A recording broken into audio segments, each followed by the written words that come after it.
शुभ अशुभ कर्म का फल निश्चय मिलना है कल। शुभ अशुभ कर्म का फल निश्चय मिलना है कल। नहीं होगी फिर बदल, प्रभु इंसाफ करेंगे, नहीं माफ करेंगे। शुभ अशुभ कर्म का फल निश्चय मिलना है कल। नहीं होगी फिर बदल, प्रभु इंसाफ करेंगे, नहीं माफ करेंगे। शुभ अशुभ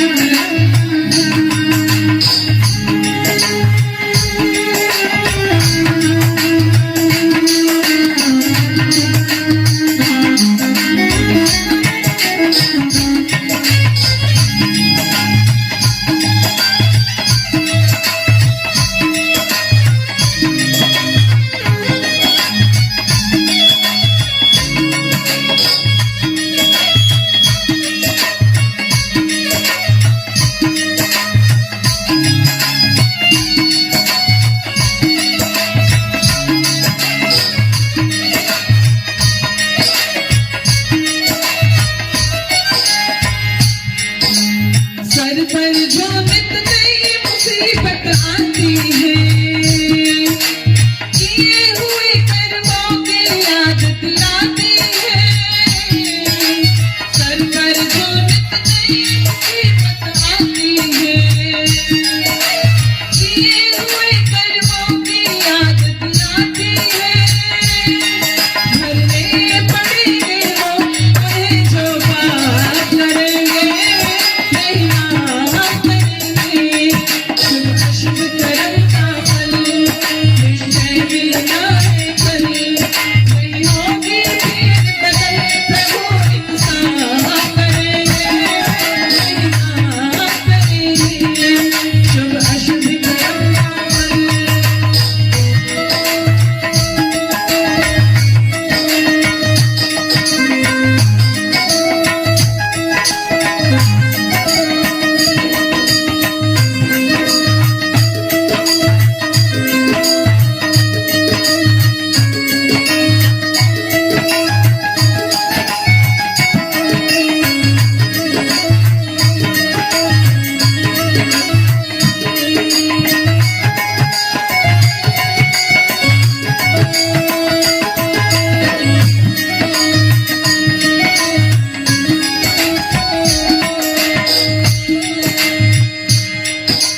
जैसे सूरज छिपता और निकलता है, उसी तरह सृष्टि का क्रम ये चलता है। जैसे सूरज छिपता और निकलता है, उसी तरह सृष्टि का क्रम ये चलता है। वो जानेंगे जो प्रभु का जाप करेंगे, नहीं माफ करेंगे।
नहीं सिफारिश वहाँ किसी की चलती है, वैसे जो चलती है उनकी गलती है।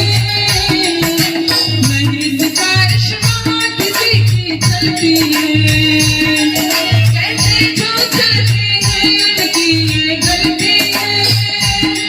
बेमौज करना है प्रभु माफ करेंगे, नहीं माफ करेंगे।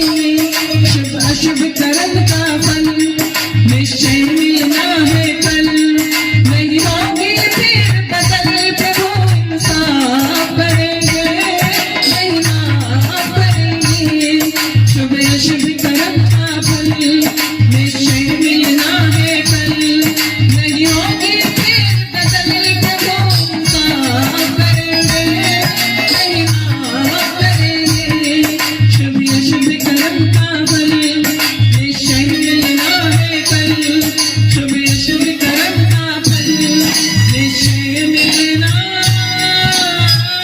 है कल।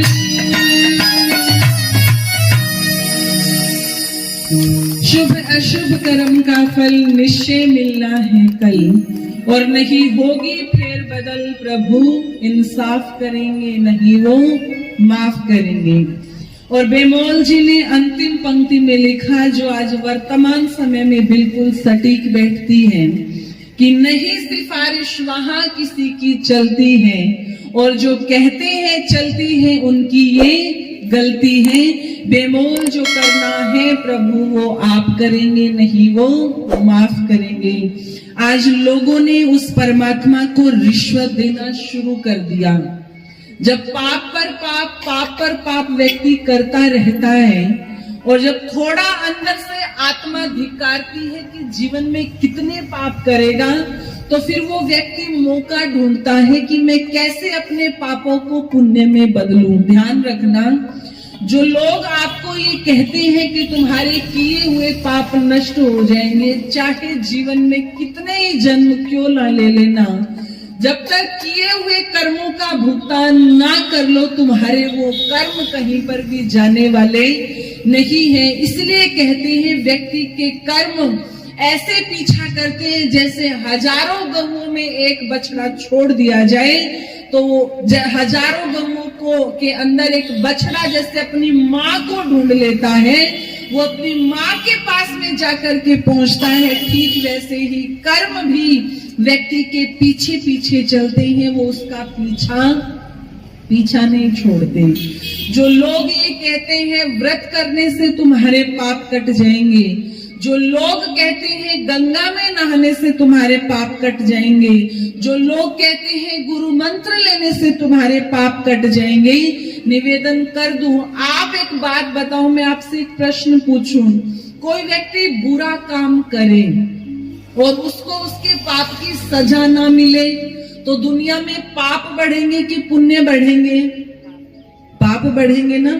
एक चोर चोरी करे और उसको ये कह करके छोड़ दिया जाए, क्या बात है, कोई दिक्कत नहीं है, चोरी तो की है, छोड़ दो इसे, तो दुनिया के अंदर चोरी करने वालों की बाढ़ आ जाएगी कि नहीं आ जाएगी?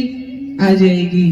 तो जो लोग धर्म के नाम पर हम लोगों को बरगला रहे हैं, हम लोगों को ये जो अज्ञानता की खाई में डाल रहे हैं कि तुम कितने ही पाप करो तुम्हारे सारे पाप माफ हो जाएंगे, तो फिर हम दुनिया के अंदर फिर पाप बढ़ेंगे कि पुण्य बढ़ेंगे?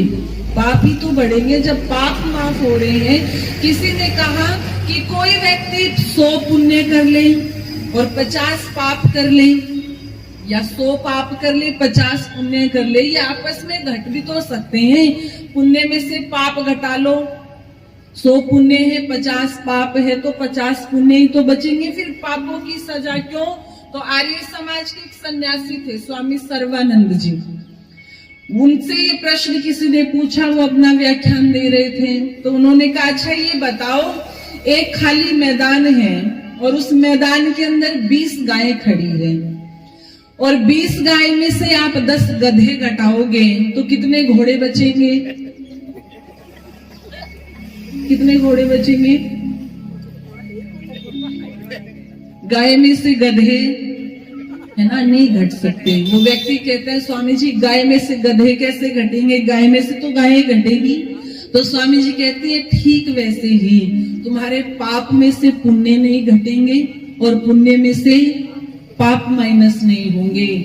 20 गायों में से 10 गधे घटाओगे तो जैसे 20 गायें और 10 गधे ही बचेंगे, ठीक वैसे ही जितने पुण्य किए हैं उसका फल तुम्हें सुख रूप में मिलेगा और जितने पाप किए हैं उसका फल भी तुम्हें दुख रूप में भोगना ही पड़ेगा, तुम उससे बच नहीं सकते। और हमारी तो छोड़ो, इस कर्म फल व्यवस्था से तो बड़े बड़े महापुरुष नहीं बचे, हमारी तो बिसाती क्या है, हमारी तो औकात ही क्या है। वाल्मीकि रामायण को कभी पढ़ करके देखना, जब भगवान राम को वन में गए 6 दिन हो गए और जब छठा दिन हुआ तो महाराज दशरथ ने माता कौशल्या को अपने पास बुलाया और कहने लगे देवी आज मुझे मेरा वो बुरा कर्म याद आ रहा है जिसके कारण मुझे इतना बड़ा दुख अपने जीवन में सहना पड़ रहा है। तो माता कौशल्या कहती है महाराज आपने ऐसा कौन सा बुरा काम कर दिया जो आप इतना रो रही हैं, इतना पछतावा कर रही हैं अपने उस कर्म का।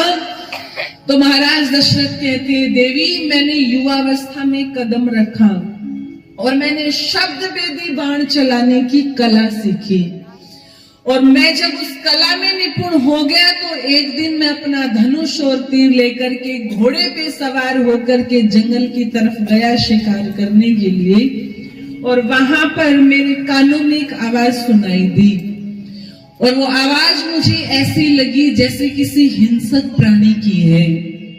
मैंने अपना तीर साधा और उसी दिशा में छोड़ दिया जहां से आवाज आ रही थी और जैसे ही मेरा वो तीर जाकर के लगा तो मेरे कानों में एक दूसरी आवाज सुनाई दी और उस आवाज को सुनकर के मुझे आभास हुआ कि आवाज किसी हिंसक प्राणी की नहीं अपितु ये आवाज तो किसी मनुष्य की है। और मैं उसकी आवाज का पीछा करते करते वहां तक पहुंचा और जब मैं उसके पास पहुंचा तो देखा कि एक युवा दर्द से करहा रहा है, खून से लथपथ है और जब मैंने उससे उसका नाम पूछा तो उसने अपना नाम क्या बताया, श्रवण बताया।